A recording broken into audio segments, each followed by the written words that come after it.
You have the power supply over here. The power supply usually go to the top, and the power supply has its own fan that sucks air into the power supply and exhausts it to the back of the power supply.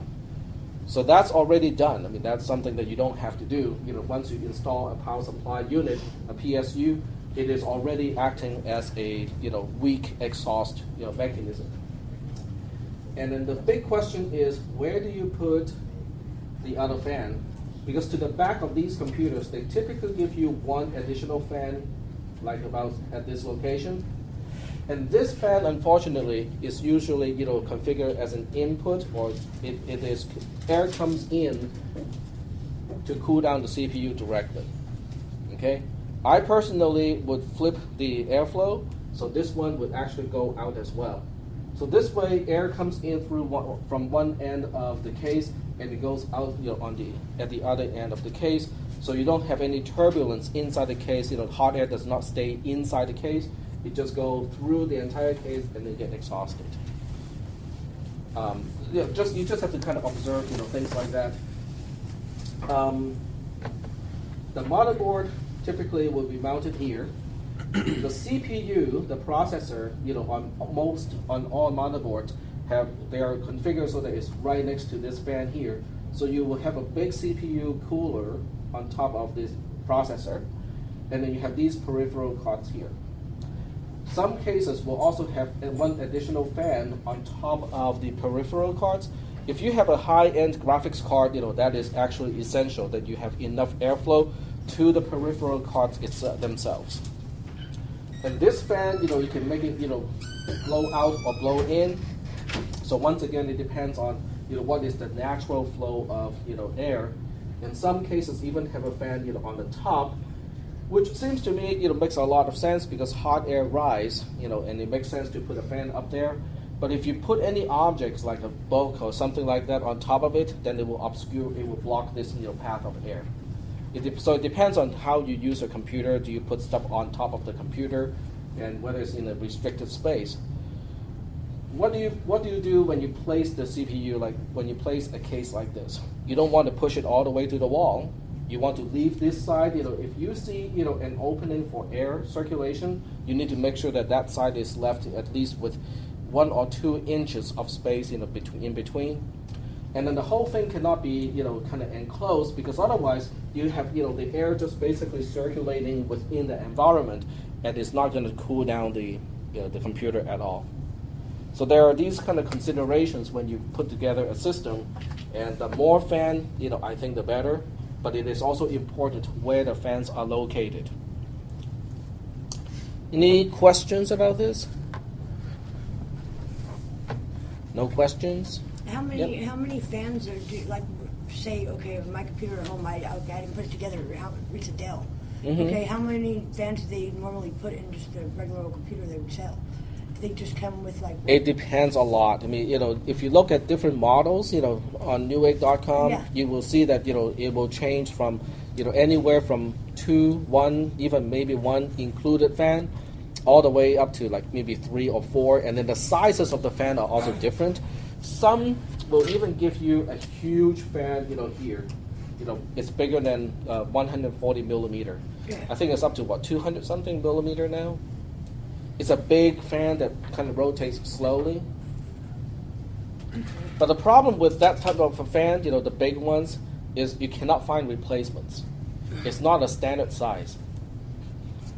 In fact, we can take a look at that too. One like that on my computer. It's like a 160, I think. 250.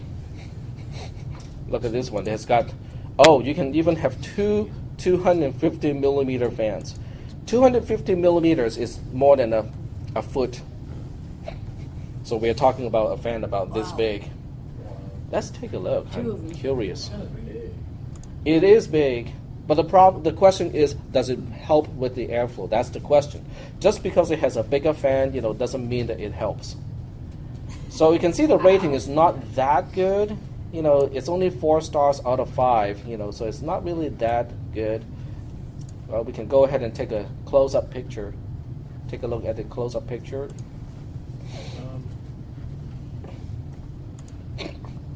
Looks like a nuclear reactor to me.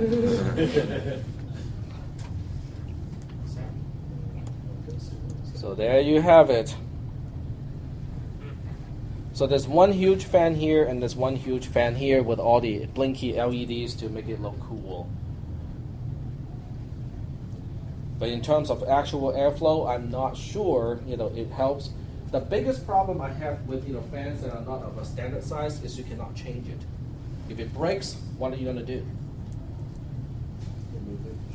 SLL. Call the manufacturer. Call the manufacturer, and they may not have that anymore because these non-standard sizes, once. They'll have a 300 millimeter. Sorry? No, they'll have a 300 instead of 200. Yeah, they can ship you a 300 millimeter. You can just cut it down to size, right?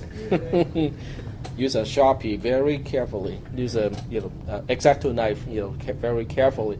Cut it down to size.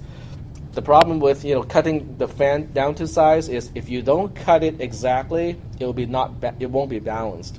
So your case will vibrate like there's no tomorrow. The axle will wear out really quickly. Yeah. So I personally would not go for non-standard sizes. The biggest standard size is a 120 millimeter, and they have a lot of nice choices too. With 120 millimeter.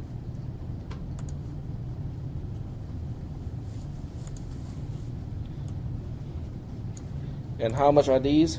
$130. They're not exactly cheap either. Ooh, look at this one. It's called Wind Tunnel. Don't you like these names? It's. Looks like an old-fashioned bill box. Yeah. I'm pretty sure you can turn it into a boom box too. Subwoofers move a lot of air. Just not continuously. It just vibrates it, right? If you put your hand next to a really good 16-inch subwoofer, you can actually feel the air movement. You can see it too visually. You can see the air move. You can actually see the diaphragm moving. Yeah, so those are big fans. The question is, are they at the right places? And do they help? I'm not so sure.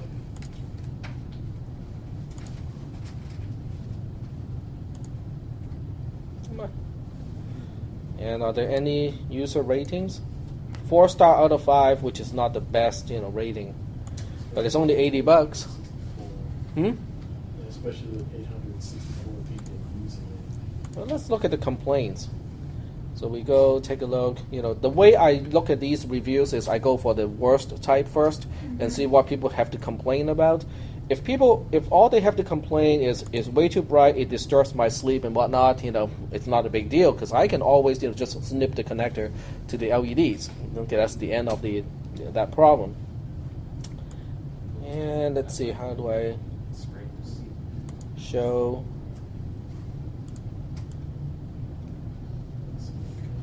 It's still not only showing the 1-star reviews, is it? No, it did. Yeah. It did? Scrapes. Okay. Okay, I see these are technical level and ownership. Okay, so that's good. Do not buy. Pros. If the pro is just pretty blue lights for a while, it's not really saying anything good about the case. The back 250 millimeter fan scrapes, which means the manufacturing of the fan, or at least the position of the fan, is not exact. So the fan is scraping the case itself, which makes all kinds of noise. Came with the fan tip snipped, presumably because the manufacturer could not be bothered to fix the problem. I put up with it at first because it's somewhat quiet, but it is unbearable. False advertisement. All my stuff there. All my stuff there. It got 2 fans. This is the pros. Yeah. All my stuff there just got 2 fans. It looks cool. Feet don't work. Okay, that refers to the bumper feet.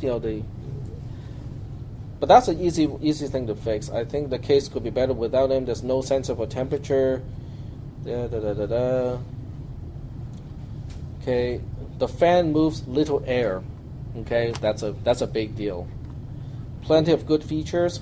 Cons, desk door opens for a left-hander. That's not very useful. Well, I'm left-handed, so that works. Hmm? I'm left-handed, so that works. Price is good. Product does not match the box picture. Oh, that's a big deal. No temperature sensor. Most of my cases don't have temperature sensors either, so I cannot really complain about that. The closure mechanism on the PCI slot area is garbage and won't close over most video cards. Now that's a big deal if you have a high-end video card, because high-end video cards are big. Okay, they won't leave a whole lot of clearance. Okay, big. Pro is big. Cons is cheap fans shows up without case accessories. So once again, it's missing components that should be included with the case. So this is how I would shop for something. Is to read the user's review, especially start with the bad reviews. To see what people have to complain about the product, and then start from there. Okay. Any other questions? Any questions about selecting a case for your computer? No questions?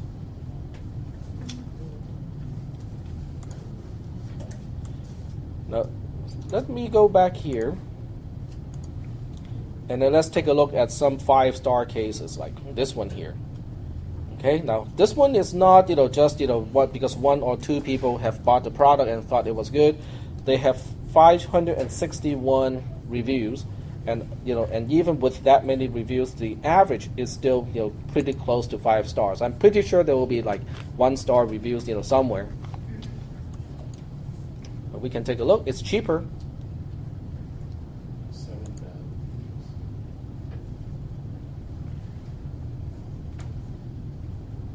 Aha! Now this is a problem that I mentioned earlier. If you have a non-standard size fan, what do you do when it stops working?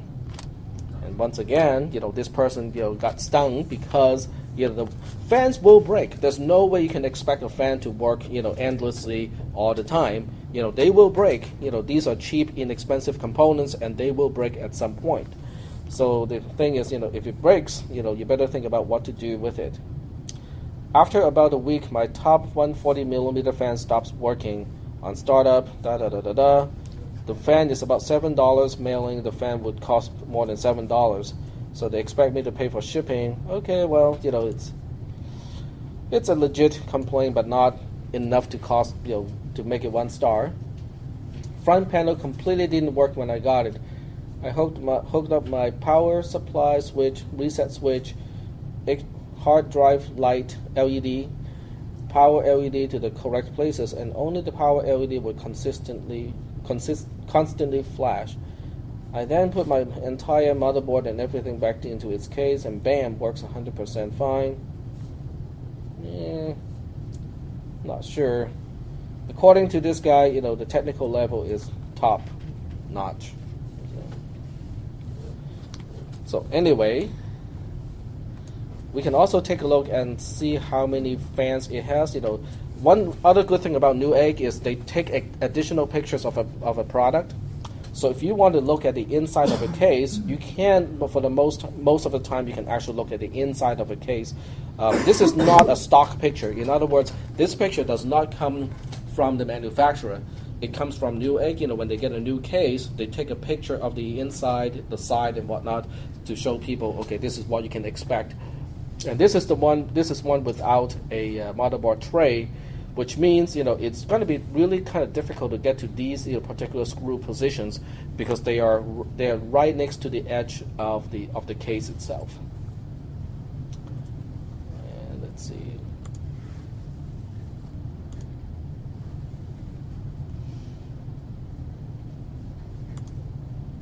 Okay, so we have some additional pictures.